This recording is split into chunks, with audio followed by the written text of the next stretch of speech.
Longest India का railway platform 2023 में इसको इनॉग्रेट किया है इंडिया के पीएम मोदी ने। इसका नाम Guinness book of world record में भी आ गया है और गिनेस बुक पे फिर मैं गई, मैंने कहा देखे यहाँ पर क्या है, तो उसमें ये आ रहा है कि उसकी डिटेल्स हैं। इकोनॉमी सफर कर रही है, गरीब बेचारा गरीब से गरीबतर होता चला जा रहा है। इस वक्त हमारे पाकिस्तान के इकोनॉमिक इश्यूज हैं, चैलेंजेस हैं, उसमें भारत पाकिस्तान की मदद कर सकता है। जिस तरह भारत ने बांग्लादेश की मदद की या फिर श्रीलंका की मदद की, तो Bharat India is adding 10,000 kilometre of highway per year. IMF के साथ मुज़ाकरात चल रहे हैं, तो हमारे वज़ीर ख़जाना और वज़ीर आज़म न्यूक्लियर असासों और मिसाइल प्रोग्राम के हवाले से बात कर रहे हैं। ये टाइमिंग क्यों बहुत अहम है? इसाक डार साहब के बकौल कि IMF ने इस किस्म की भी कंडीशंस लगा दी हैं। अब भला बताइए, हमने घास खा खा के, भुट्टो साहब ने कहा था हम घास खाएंगे लेकिन हम एटम बम बनाएंगे, तो बिल्कुल जी हमने खूब घास खाई और हम अभी तक घास ही खा रहे हैं और उसके बाद एटम बम हमने बनाया। एयरपोर्ट्स जो हैं वो भी डबल हो गए हैं।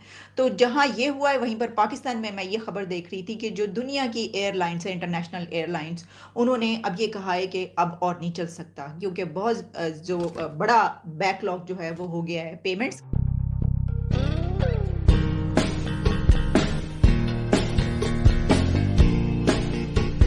शेयर करना चाहती हूँ कि हम कितनी तेज़ रफ्तारी के साथ तरक्की कर रहे हैं। हम और हमारे हमसाए जो हैं उनके बीच में एक रेस लगी हुई है और इस रेस में कौन जीता ये अब हमें देखना है। लेकिन रेस है किस चीज़ की, ये मैं आपको बताना चाहती हूँ। तरक्की की है रेस, जाहिर है कि प्रोग्रेस और हम डेवलपमेंट की। तो एक तो ट्वीट मेरे सामने ऐसी आई, 2 ट्वीट्स हैं जिसकी बिना पर, और एक खबर है जिसकी बिना पर मैं आपसे ये बात कर रही हूँ। जो खबर है वो मेरे सामने आई और इसको ट्वीट किया है हुसैन हक्कानी साहब ने, और फिर जब इसके पर मैंने वहाँ पर जाकर देखा, रिसर्च की, तो पता चला कि ये खबर जो है ये बिल्कुल दुरुस्त है। और ख़बर क्या है ये हम आपके सामने रख देते हैं। देखें जी, हुसैन हक्कानी साहब ने ट्वीट ये किया है कि India is adding 10,000 kilometre of highway per year. The length of the road network has increased from 3,81,000 kilometer in 2014 when Modi was elected to 7,29,000 kilometer this year. Over the same period, the number of Indian airports has doubled. ये जी the economist से लेकर और आपको international organisations, media outlets पे ये खबर कई जगहों पे मिलेगी। तो हमने कहा ये क्या है, तो हमें पता ये चला कि ये जो लॉन्गेस्ट इंडिया का रेलवे प्लेटफॉर्म जनवरी 2023 में इसको इनॉग्रेट किया है इंडिया के पीएम मोदी ने। इसका नाम Guinness book of world record में भी आ गया है और गिनेस बुक पे फिर मैं गई, मैंने कहा देखे यहाँ पर क्या है, तो उसमें ये आ रहा है कि उसकी डिटेल्स हैं कि इस वक्त जो the longest railway platform is 1,507 metres and was achieved by South Western Railway, Hubli, India, Karnataka. ये इसके अंदर और भी डिटेल्स हैं कि अब इसको जो है ये दुनिया का सबसे लॉन्गेस्ट रेलवे प्लेटफॉर्म कहा जा रहा है। और ये जो है construction was part of A remodel project of A railway yard, और फिर और कुछ डिटेल्स हैं इसके सामने।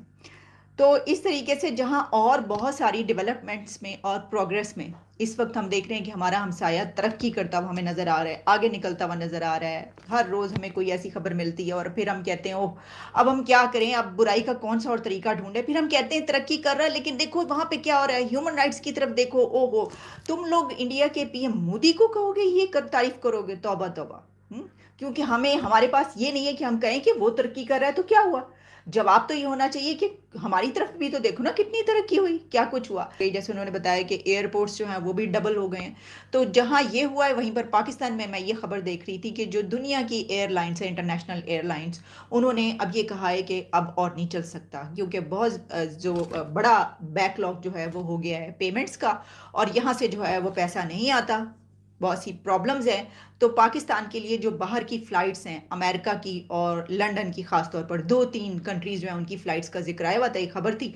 तो उन्होंने कहा है कि ये अब हो सकता है कि आने वाले दिनों में यहाँ से वो अपनी जो एयरलाइंस है वो अपनी फ्लाइट्स बंद कर दें।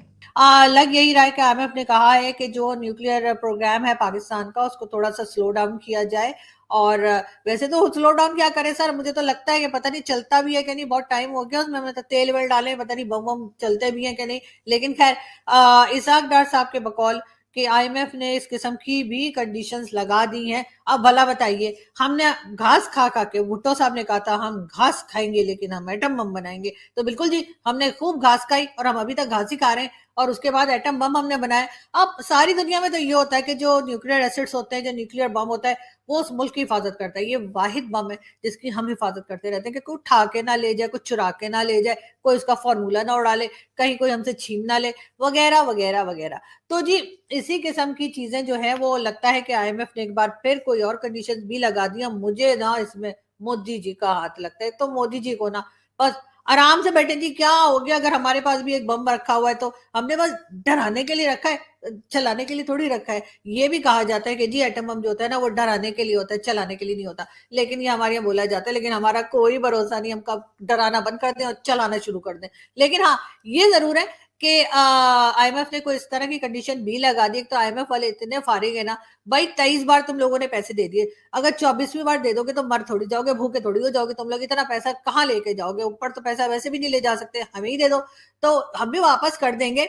अगर हमने वापस ना किए होते तो 24वीं दफा तो हमें ना दे रहे होते ना, थोड़े थोड़े करके देते हैं, ठीक है दे देंगे अगली, मतलब अब 2-4 सदियों तक, या कहना चाहिए कई सेंचुरीज तक जो है वो हमारे लोग पैसे वापस करते रहेंगे, वो एक अलग बात है। लेकिन इस वक्त फिर उन्होंने अजीब तमाशा लगा रखा है, यानी $1 बिलियन के लिए जो है वो हमसे नाक से लकीरें खिंचवाई जा रहे हैं, और अब उनकी नजर पड़ गई है हमारे एटमी असासों के ऊपर। ओ जी इतनी मुश्किल से तो हमने बम बनाया है, और कितनी मुश्किलों से, मतलब हम उसको बार बार अपडेट करते हैं, बार बार लोगों को धमकियां देते हैं और बताते हैं। अब ये आईएमएफ वाले जो हैं ये कह रहे हैं कि जी आपके जो न्यूक्लियर एसिड्स हैं उसमें हम जिस तरह से कहेंगे उस तरह से रखोगे, जैसे हम कहेंगे वैसे वो चीजें खरीदोगे या कुछ भी उसको अपडेट करोगे, इस किस्म की बातें करें तभी उन्होंने दी। और ना मैं भी कहूँ कि जी डिफेंस